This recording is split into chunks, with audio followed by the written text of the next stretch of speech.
बिस्मिल्लाहिर्रहमानिर्रहीम अस्सलाम वालेकुम। बेटा जी 7th क्लास की साइंस का 10th चैप्टर अभी हम स्टार्ट कर रहे हैं। इस चैप्टर का नेम है साउंड वेव्स, यानी आवाज़ की लहरें। जैसे पानी की लहरें होती हैं ना, ऐसे ही आवाज़ की लहरें भी होती हैं। इसी के बारे में ये चैप्टर है। इसको शुरू करते हैं कि हमें बताया ये जा रहा है कि when we throw a stone in a pool of water, जब हम पानी के किसी तालाब के अंदर एक पत्थर फेंकते हैं, वेव्स आर प्रोड्यूस्ड, तो लहरें पैदा होती हैं। यानी जब भी हम किसी तालाब के अंदर या पानी जहाँ ज़्यादा खड़ा होता है वहाँ पर एक पत्थर फेंकें, तो पत्थर फेंकने से वहाँ पर क्या पैदा होती हैं? लहरें पैदा होती हैं इन वाटर, पानी के अंदर। A wave is a disturbance, wave असल में डिस्टर्बेंस का नाम है, ठीक है। दैट ट्रांसफर्स एनर्जी, जो कि एनर्जी को ट्रांसफ़र करती है। कौन? लहरें। वेव्स असल में एनर्जी को ट्रांसफ़र करती हैं from one place to the other, एक जगह से दूसरी जगह। तो यहाँ ये वाली डेफिनेशन हम लिख सकते हैं। अगर कोई हमसे पूछे कि व्हाट इज़ अ वेव, तो हम कह सकते हैं कि wave is a disturbance that transfer energy from one place to other. ठीक है बेटे।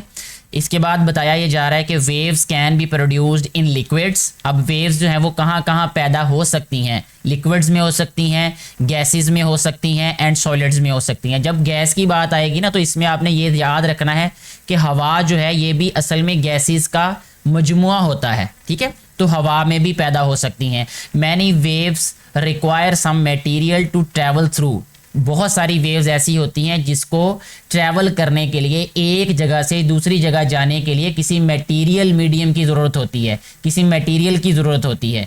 This material thing is called a medium. ये जो मटेरियल चीज़ होती है या जिसके थ्रू वो वेव एक जगह से दूसरी जगह जाती है या जाती हैं, उन्हें क्या कहते हैं? मीडियम कहते हैं, ठीक है। तो यहाँ पे मीडियम की डेफिनेशन अगर हमसे पूछी जाए तो ये लिखी जा सकती है, ठीक है। गैसेस में देखें, उन्होंने बता दिया कि जैसे एयर है, एयर जो है ये क्या है? मजमुआ है गैसेस का। लिक्विड्स जिसमें वाटर आ जाता है, एंड सॉलिड्स में रोप और मेटल आ जाती है। रोप जैसे रस्सी हम कहते हैं, या मेटल, कोई भी मेटल ले ले। ऑल एक्ट एज मीडियम्स, ये सारे के सारे मीडियम्स के तौर पर एक्ट करते हैं। नेक्स्ट एक क्वेश्चन से बात आगे बढ़ाई जा रही है कि व्हाट काजेज वेव्स, वेव्स जो है वो क्यों पैदा होती हैं? वेव्स के बनने की वजह क्या है, या वेव्स के पैदा होने की क्या वजह है?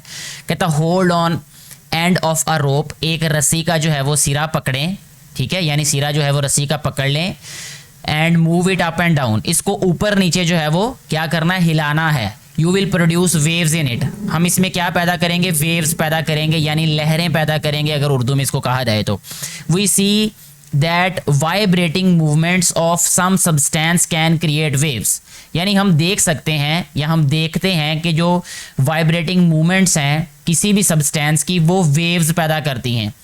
यहाँ लिखा गया है कि I vibration is a repeated to and fro और up and down. To and fro का मतलब ये होता है बेटे आगे पीछे मूव करना, ठीक है। जैसे अगर आप स्प्रिंग को जो है वो खींच के छोड़े तो टू एंड फ्रो मोशन होती है उसकी, आगे पीछे मूव करता है वो।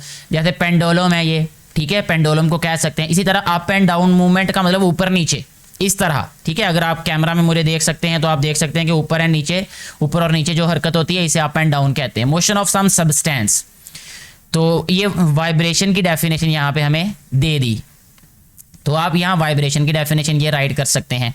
अच्छा, इसके बाद देखें, अब वो बता रहे हैं कि वेव्स जो हैं वो दो तरह की होती हैं, एक होती है ट्रांसवर्स और दूसरी होती है लॉन्गिट्यूडनल, ठीक है।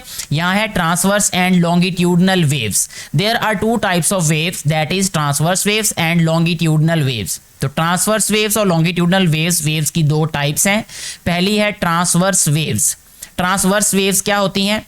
यहाँ बताया जा रहा है कि a wave in which particles of the medium, जो मीडियम होता है उसके जो पार्टिकल्स होते हैं, move up and down perpendicularly to the direction of the wave, यानी वेव की जो मूवमेंट होगी, वेव जिस तरफ जा रही होंगी उसके परपेंडिकुलरली अगर जो पार्टिकल्स हैं मीडियम के वो मूव करें, तो ऐसी वेव्स को कहते हैं ट्रांसवर्स वेव्स। जैसे रस्सी पे बनने वाली जो वेव्स होती हैं ये ट्रांसवर्स वेव्स होंगी, ठीक है। ये हमें नीचे बताया भी, दिखाया भी है उन्होंने। Waves that are produced in water are transverse waves, ये जो बनती हैं वाटर के ऊपर वेव्स, तो वेव्स बनती हैं ये कौन सी वेव्स होती हैं? ट्रांसवर्स वेव्स होती हैं। Observe transverse wave produced by the up and down movement of a rope. रस्सी की ऊपर नीचे हरकत की वजह से बनने वाली जो वेव्स होंगी उनको ऑब्जर्व करें, because these are also transverse waves. तो हम इसको गौर से अगर देखें, जो नीचे दिखाया गया है हमें कि the highest point of a transverse wave is called a crust. तो ये क्रस्ट की डेफिनेशन है कि जो हाईएस्ट पॉइंट होगा किसका? ट्रांसवर्स वेव्स का। तो ये याद रखना है कि ये स्पेसिफिकली ट्रांसवर्स वेव की बात हो रही है। तो जो हाईएस्ट पॉइंट होगा उसको कहते हैं क्रस्ट। ये नीचे दिखाया भी है उन्होंने हमें, ये देखें, ये क्रस्ट को उन्होंने हाईलाइट किया है यहाँ पे एक लकीर से और साथ में क्रस्ट लिखा हुआ है। ये भी क्रस्ट है, ये भी क्रस्ट है, ये देखें, ठीक है। ये जो उसके हाईएस्ट पॉइंट हैं ये क्रस्ट कहलाते हैं। And the lowest point between two crust, दो क्रस्ट के दरमियान जो कौन सा पॉइंट होता है? लोएस्ट पॉइंट होता है, उसको कहते हैं ट्रफ। उसको ट्रफ कहते हैं। जैसे ये ट्रफ है और ये इस क्रस्ट और इस क्रस्ट के दरमियान में है ये, ठीक है। इसको क्या कहेंगे? ट्रफ कहेंगे। ये समझ आ गई बेटे? इसके बाद नेक्स्ट पेज पे चलते हैं। इससे पहले एक क्वेश्चन भी है। Suppose a wave move from one side of a lake to the other, does the water move across the lake? Explain. Yes, definitely water जो है वो मूव करेगा, क्योंकि ये जो वेव्स होंगी ये ट्रांसवर्स वेव्स होती हैं। तो ये जो है वो पार्टिकल्स जो हैं ये मूव करते हैं एक जगह से दूसरी जगह। अच्छा, इसके बाद नेक्स्ट देखें। नेक्स्ट है लॉन्गिट्यूडनल वेव्स। लॉन्गिट्यूडनल वेव्स क्या होती हैं? ये सेकेंड टाइप है वेव्स की टाइप्स की। अ wave in which particles of a medium, ये ऐसी वेव्स होती हैं जिसमें जो पार्टिकल्स होते हैं मीडियम के move back and fourth. Back and fourth का मतलब आगे पीछे, ठीक है, आगे पीछे मूव करती हैं, यानी जो पार्टिकल्स होते हैं वो आगे पीछे मूव करते हैं पैरेलल। पैरेलल का मतलब होता है उसके साथ साथ, ठीक है, parallel to the direction of the waves, यानी ये वेव्स की डायरेक्शन के पैरेलल होती हैं ये, ठीक है। Is called a longitudinal wave, इसे लॉन्गिट्यूडनल वेव्स कहते हैं। तो इस तरीके से इसको मैं अंडरलाइन कर रहा हूं। यहां तक लॉन्गिट्यूडनल वेव्स की डेफिनेशन है। अब एक इसको एक्सप्लेन इस तरीके से किया जा रहा है। Take a slinky spring. Slinky spring आपने देखा होगा कि बच्चों ने अक्सर वो कार्टून सा बनाया होता है, वो खिलौने मिलते हैं बाजार से, उसको हाथ में पकड़ के ऐसे ऊपर नीचे करते हैं, ठीक है। ऊपर नीचे करने से वो स्प्रिंग जो है वो जब खुलता है तो वो टॉय नीचे चला जाता है, फिर जब हाथ को नीचे करते हैं तो टॉय ऊपर आ जाता है। तो वो स्लिंकी स्प्रिंग के साथ जुड़ा होता है वो वाला जो टॉय होता है, वो बिल्कुल उसी की बात हो रही है। ये आम आपने खेला भी होगा इन टॉयज के साथ। If we pull and push one end of the slinky spring continuously we can produce a longitudinal waves. तो हम लॉन्गिट्यूडनल वेव को क्या करते हैं? जनरेट करते हैं। उसको अगर आप एक टेबल के ऊपर रख के उसको आगे पीछे मूव करेंगे तेजी से तो उससे वेव्स पैदा होंगी जो कि लॉन्गिट्यूडनल वेव्स कहलाएंगी। The parts of a longitudinal wave where particles of the medium are compressed, यानी पार्टिकल ऑफ द मीडियम का मतलब यानी जहां पर स्प्रिंग जो है वो कंप्रेस हुआ होगा, दबा हुआ होगा, तो वो क्या होगा? वो कंप्रेशंस कहलाते हैं। वो क्या कहलाते हैं बेटे? कंप्रेशन। तो ये कंप्रेशन की डेफिनेशन हमने बता दी। ये देखें, ये वाला हिस्सा थोड़ा सा देखें, यहाँ स्प्रिंग खुला हुआ है। अगर आप नीचे इस डायग्राम में देखें, इस फिगर में देखें गौर से, तो यहाँ पर इसको मैं हाईलाइट कर देता हूँ थोड़ा सा। ये वाला हिस्सा जो है ये दबा हुआ है, तो दबने का मतलब कंप्रेस होता है, इसलिए इसको कंप्रेशन कहते हैं। ये वाला हिस्सा भी कंप्रेस हुआ हुआ है जो हाथ से पकड़ा हुआ है, यानी हाथ के करीब करीब वाला हिस्सा, तो ये कंप्रेशंस हैं ये वाले पार्ट्स। और जहां पर ये खुला हुआ है उसको क्या कहते हैं वो भी हमें आगे बता दिया उन्होंने। तो देख लेते हैं the parts of a longitudinal wave. Longitudinal wave के वो हिस्से या वो हिस्सा where particles of the medium are spread out, जहां पर जो पार्टिकल्स हैं वो फैले हुए होते हैं, तो उनको क्या कहते हैं? हम रेयर फैक्शंस कहते हैं। उनको क्या कहते हैं बेटे?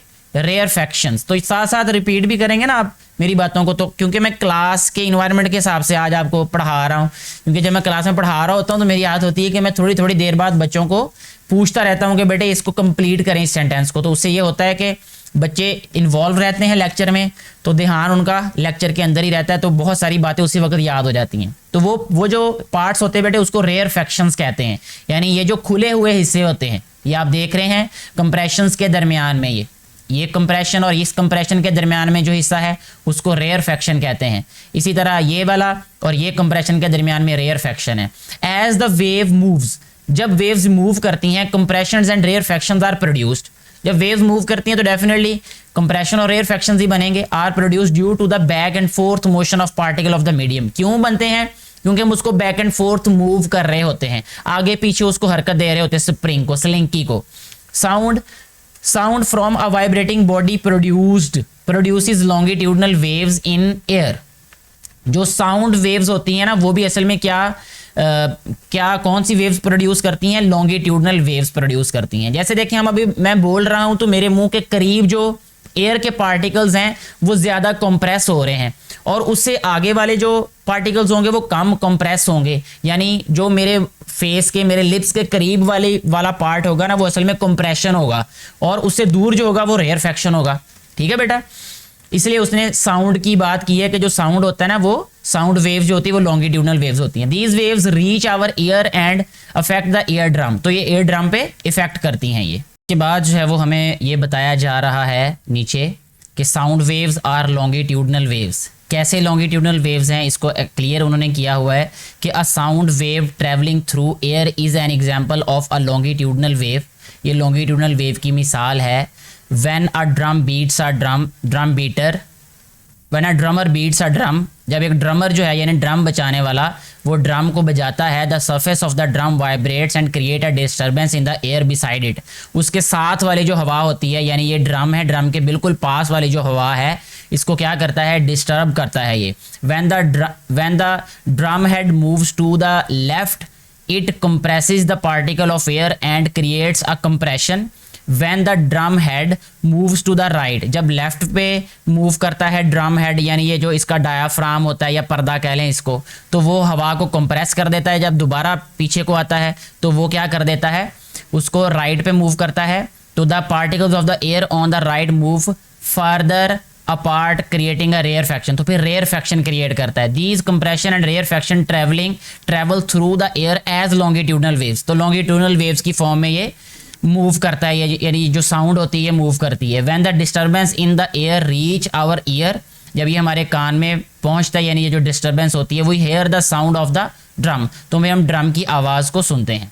तो आज के लेक्चर में यहीं पे हम इसको कंप्लीट करते हैं अपनी वीडियो को। मुझे उम्मीद है ये सारी बातें आपको समझ आ चुकी होंगी। किसी भी कन्फ्यूजन की सूरत में आप नीचे कमेंट करके पूछ सकते हैं।